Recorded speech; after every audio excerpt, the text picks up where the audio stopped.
و ها انا استودعک دینی و امانتی و خواتیم عملی و دوام عملی الی منتهی ازلی.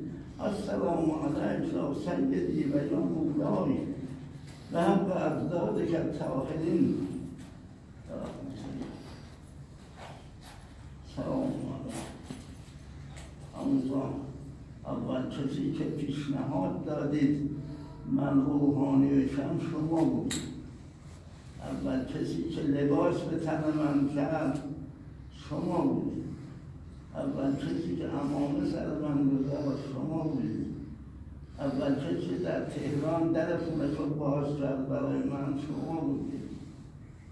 اول کسی که منو به سید مهدی آیت الله حاسد مهدی رضایی معرفی کرد شما بودید. اول کسی که منو به اتاق طلبگی راهنمایی کرد شما بودید. به من خیلی محبت کرد. عموجی را تمام کردید. آقا به نسبت مادرتون زهرا سلام الله علیها در اون بهشتی که هستید ما را صدا کنید. عرض دیگه ندارم. آخرین خدمت لطفت ما بکنید. من دیگه خسته شدم از زندگی، خسته شدم آمیزان، خسته شدم.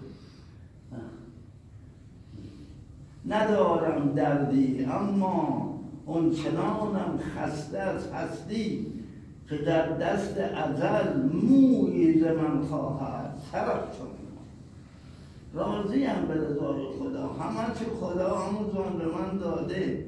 دیگه خسته شدم. فقط خسته شدم از ناراحتی مردم، خسته شدم. خودم چیزی نیست.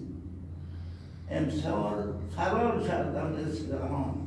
میدانید 2 دفعه من از اصفهان خودم تبعید به قم کردم. سال اول 18 سالم بود. الان 94 سالمه. تبعید کردم از گرفتاری های مردم. مرحوم آیت الله کاشانی به من نوشتن از مضطرین مردم مرا مضطر به این مسافرت خراسان کرد. منم مضطرین مرا به این حرکت واداشت. اومدم قم. بعد دیگه هر دوری صلاح میدانید عمل. حالا یکی همدم میکنید. بسم الله الرحمن الرحیم. بسم الله الحمد لله رب مالک یوم العالمین. ایاک نعبد و ایاک نستعین. صراط الذین غیر المغضوب علیهم ولا الضالین. بسم الله الرحمن الرحیم. قل هو الله احد. ما در خدمت شما هستیم.